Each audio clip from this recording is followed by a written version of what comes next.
Anupama show के आज के एपिसोड में आखिर वो दिन आ ही गया जिसमें अनुज ने अनुपमा के सामने इस बात का खुलासा कर दिया है कि आखिरकार वो माया की हर बात को चुपचाप क्यों मान रहा था। शो की शुरुआत होती है अनुज और अनुपमा मंदिर में खड़े हुए हैं। अनुज कपाड़िया अनुपमा से कहेगा कि वह कान्हा जी और अपनी अनु के सामने कभी झूठ नहीं बोल सकता, इसीलिए वो अनुपमा को मंदिर में लेके आया है। अनुज अनुपमा से अपनी और उसकी दूरियों के राज को एक के बाद एक खोलेगा। हालांकि इस राज को खुलने से पहले अनुज और अनुपमा एक दूसरे को देखेंगे। अनुज बहुत सारी बातें कहेगा, अनुज माफी मांगेगा कि आखिरकार उसे ऐसा नहीं करना चाहिए था जो कि उसने अनुपमा के साथ किया। अनुज अनुपमा के सामने गिड़गिड़ाते हुए माफी मांगेगा, उसके पैरों में गिर जाएगा। अनुज अनुपमा से कहेगा कि तुम्हारे अंदर कितना ज्यादा धैर्य है कि इतना सब कुछ देखने के बावजूद भी तुमने एक शब्द तक नहीं कहा। अनुज ने कहा कि जब मैं माया के साथ शाह हाउस आया तब भी तुमने कुछ नहीं कहा। पूजा में तुम्हारी जगह माया मेरे साथ बैठी तब भी तुमने कुछ नहीं कहा। मैं माया के साथ कपाड़िया हाउस गया तब भी तुमने कुछ नहीं कहा। आखिरकार अनुपमा तुम चुप क्यों रही? तुम ना ही मुझसे लड़ी और ना ही तुमने कोई सवाल किया। इसके जवाब में अनुपमा ने कहा कि ना मैं तुमसे लड़ सकती थी और ना ही मैं तुमसे हाथ जोड़ के विनती कर सकती थी। हाथ जोड़ के विनती करना मेरे स्वाभिमान पर ठेस पहुंचता और तुमसे मैं लड़ कभी नहीं सकती। अनुपमा के इस जवाब से अनुज एक बार फिर से हैरान हो जाता है और कहता है कि आखिरकार किस मिट्टी की बनी हो तुम। इसके बाद अनुपमा कहती है कि मुझे यकीन था कि तुम एक बार जरूर आओगे और मेरे सामने इन सभी वजहों से पर्दा उठाओगे। अनुपमा ने कहा कि वो इस खास पल का इंतजार कर रही थी। इसके बाद अनुज अनुपमा को उस वजह के बारे में बताता है जिस वजह से वो माया के साथ साथ घूम रहा है। अनुज बताता है कि वो माया के घर से जब अनुपमा से मिलने के लिए निकलने वाला था तब वह बहुत खुश था।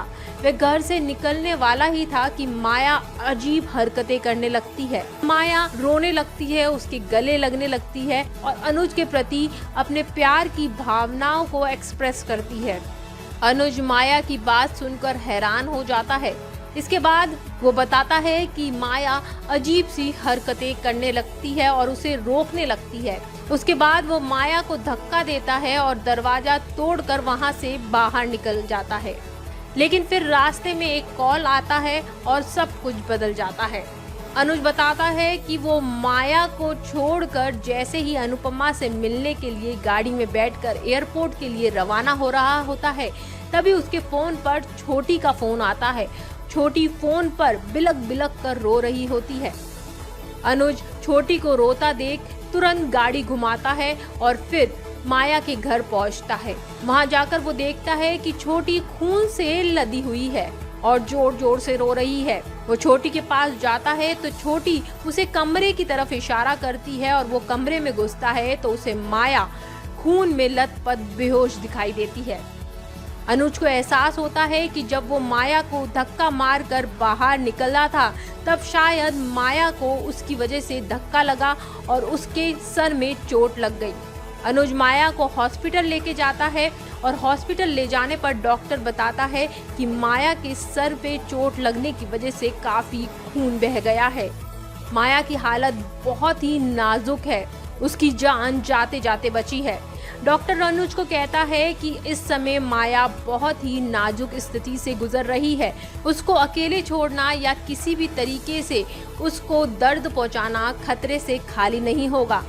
जितना हो सके उतनी माया की बात माननी होगी और यही वजह है कि अनुज माया की हर बात को मान रहा है, उसका इतना ख्याल रख रहा है क्योंकि अनुज को कहीं ना कहीं अपने दिल पर ठेस पहुंची है कि उसके धक्का देने पर माया की ये हालत हुई है। लेकिन सवाल ये है कि क्या सच में माया को चोट लगी थी या ये सब कुछ माया का एक जाल है? कहीं अनुज माया जाल में फंस तो नहीं गया है और अनुपमा से दूर जा रहा है? वहीं आने वाले एपिसोड में दिखाया जाएगा कि अनुज के कन्फेशन के बाद भी अनुपमा अपना डिसीजन नहीं बदलती है। अनुपमा अनुज को समझेगी, लेकिन इस बार वो अपने सपनों को चुनेगी, ना कि अनुज को।